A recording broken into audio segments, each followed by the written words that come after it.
कर्नाटक चुनाव से पहले आम आदमी पार्टी को मिला राष्ट्रीय पार्टी का दर्जा। चुनाव आयोग ने एनसीपी टीएमसी से छीना स्टेटस।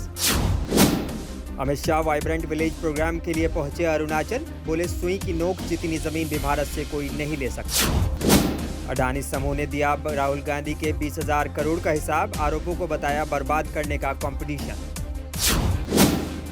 ज्ञानवापी मस्जिद में वजूखाने खोलने की मांग पर याचिका सुप्रीम कोर्ट में की गई दाखिल। 14 अप्रैल को होगी सुनवाई।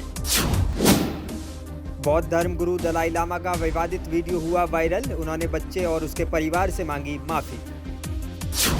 देश में कई महत्वपूर्ण मुद्दे हैं जिन पर ध्यान देने की जरूरत। शरद पवार ने प्रधानमंत्री की डिग्री पर सवाल उठाने वालों का उड़ाया मजाक। उत्तर प्रदेश के कानपुर में भीषण आग। करीब 40 दुकानें जलकर हुई राख। लाखों का हुआ नुकसान।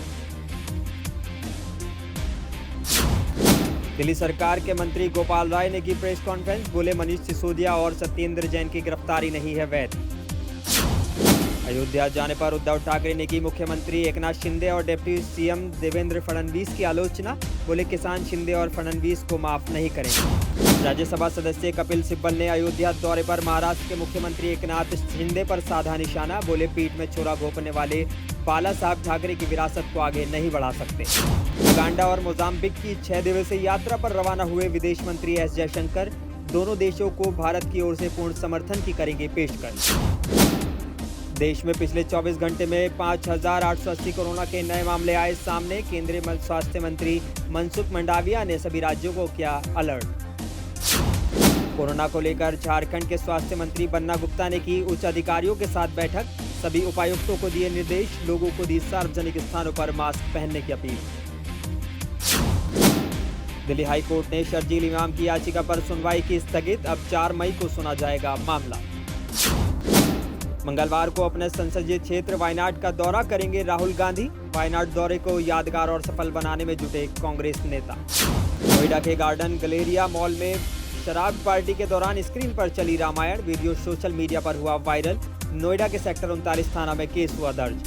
झारखंड के जमशेदपुर में रविवार की हिंसा के बाद तनाव बरकरार। जिलाधिकारी ने लगाए 147 लोगों को हिरासत में लिया गया।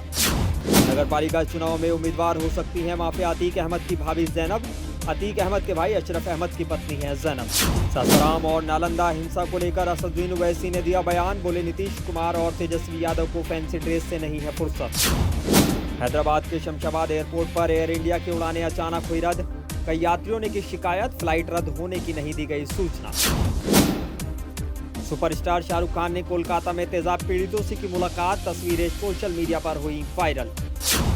सऊदी अरब और इराक को पछाड़कर रूस बना सबसे बड़ा कच्चा तेल का आपूर्तिकर्ता। 1/3 से अधिक हुई आयात की हिस्सेदारी। फ्रांस के राष्ट्रपति इमैनुअल मैक्रों ने चीन की यात्रा से लौटने के बाद दिया बड़ा बयान। बोले यूरोप को अमेरिका पर निर्भर होने की आदत छोड़नी होगी।